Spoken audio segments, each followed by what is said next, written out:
L'appel de Paris, il y a 2 ans, a dit cela. C'est nos activités, les activités humaines, qui génèrent les maladies. Et la pollution chimique est bien sûr l'une des premières à considérer.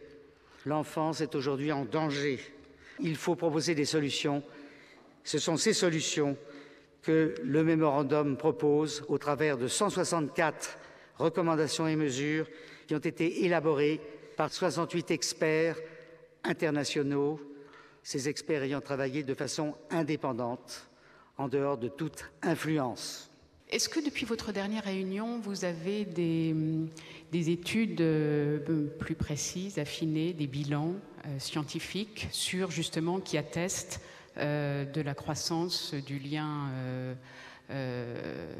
santé-environnement? Est-ce que vous avez de nouvelles études, de nouvelles preuves? Le problème n'est plus aujourd'hui de dire si on a des preuves. Les preuves, elles existent au travers de milliers d'articles scientifiques publiés. Il est clair qu'aujourd'hui, le problème n'est plus de se poser la question, il manque la volonté politique. Il faut que cette volonté politique soit au rendez-vous.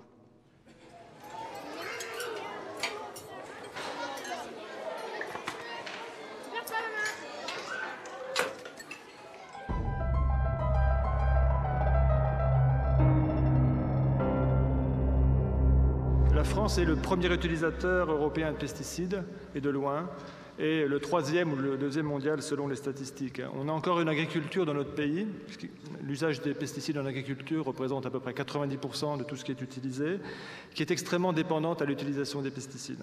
9 traitements différents qui sont appliqués sur des blés et plus de 27 traitements qui sont appliqués sur des pommes en arboriculture fruitière classique intensive.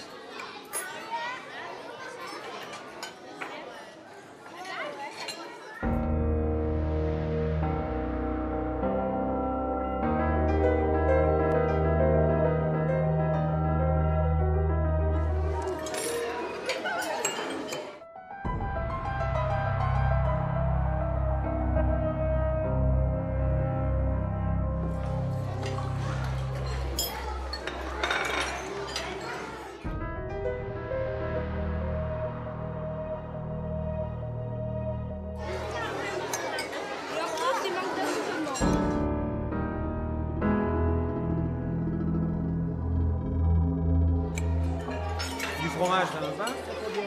Ça va plus de fromage? Ça va pas?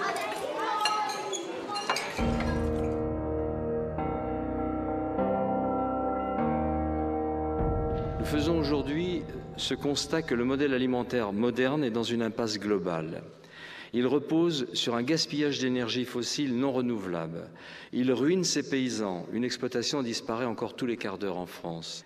Il saccage ses ressources, notamment l'eau. C'est 73% des pompages d'eau douce qui sont consacrés à l'agriculture sur la planète. Il détruit la biodiversité. 75% des espèces comestibles, des variétés comestibles ont disparu en 100 ans. Ce sont des chiffres de la FAO.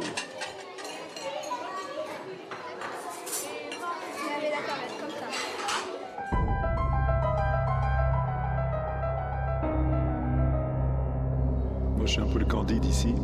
Ce que je voulais dire, c'est que c'est vrai que on survole la Terre, on voit les choses d'en haut. On n'est pas complètement à l'intérieur. Et c'est vrai que moi, mon truc aujourd'hui, c'est parler beaucoup de réchauffement climatique et de parler des problèmes de la Terre. Et qu'aujourd'hui, quand je parle avec des scientifiques sur le terrain, que je rencontre régulièrement pour pouvoir légender mes photos et essayer de comprendre un peu mieux, ils sont tous très, très, très inquiets.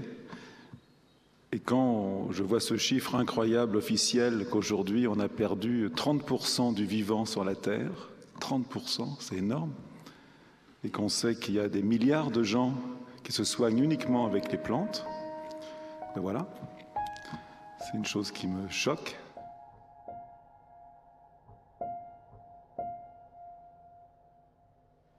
C'est vrai qu'aujourd'hui, je milite pour que dans toutes les maternelles et dans les hôpitaux, dans les écoles, que les cantines soient bio.